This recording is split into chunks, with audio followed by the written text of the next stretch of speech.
Good morning, guys. Just celebrating life. This dog, Maruha. I was crying so hard already because she was vomiting and pooping liquid. That she is so sick, so much infection in her. And then, nakikita na yung ribs. Bigla lang siyang pumayat ng biglang-bigla. So, you would see na na-infect siya because she runs around the premises. And then, I know that there are rotten things, mga rotten animals siguro namatay.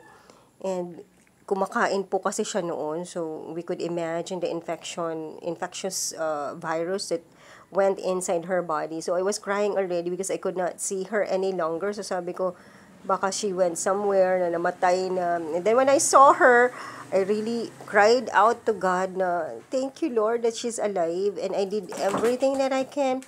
I laid my hand on his head, on her head, and then prayed to the Lord God to save her, to heal the body. Sabi ko, mamatay sana yung mga viruses or bacteria that entered into her body. And then, I saw a drink I got from Baao. Parang hydrant siya na drink. I think it was distributed for free.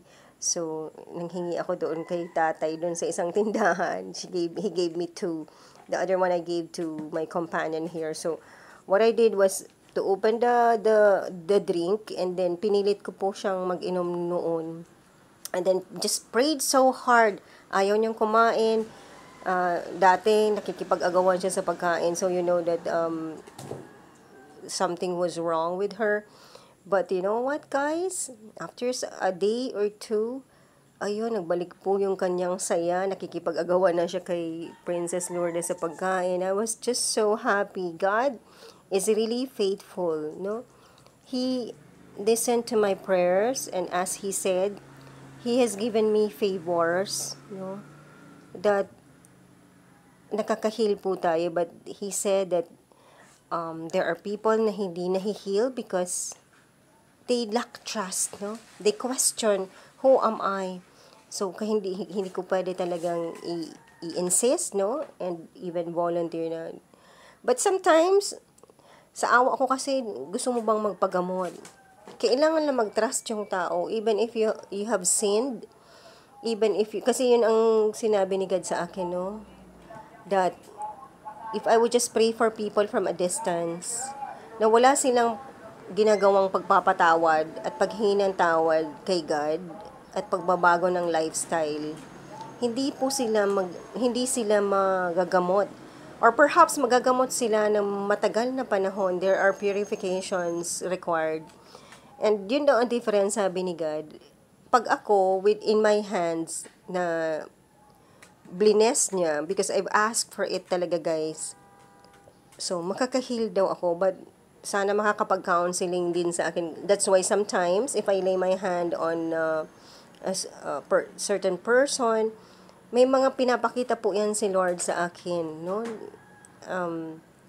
That I have to reveal to the person na nag-avail. So, one key talaga to heal, kagaya niyan, dog kasi ito, wala siyang duda, right?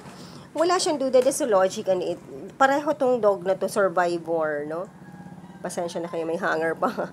This is the bed that I'm using. So, pareho po ito nag-survive. I have asked God for their healing. No? So, nire-remind ako ni Lord na ayan yung mga hiningi mo, and tingnan mo, pangalagaan mo. No? Because sometimes I get tired also. Sometimes wala kaming pagkain na maibigay sa kanila when supposed to be there should be dog food and everything. Pero, yung mga tira-tira naman namin, or we share kung ano yung meron namin, biscuit, bread, no?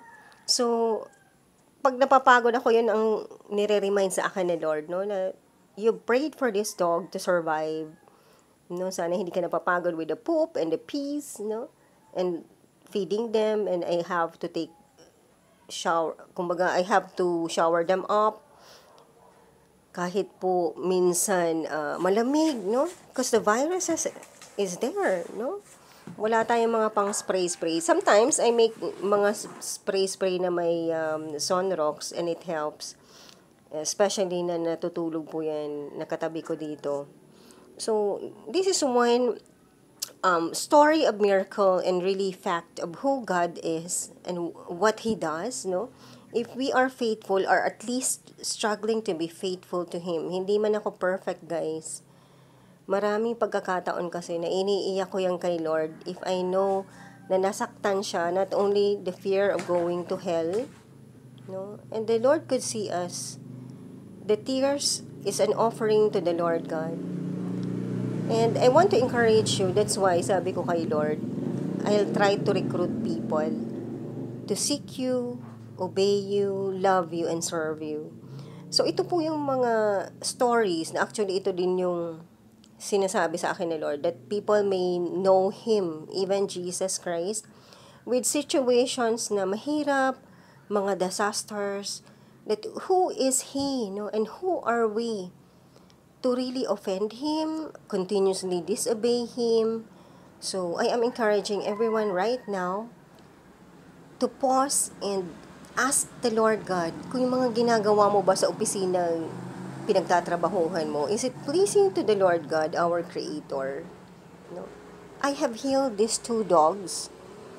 No, I have asked God to heal these 2 dogs, and continuously, guys, nakakatawa talaga.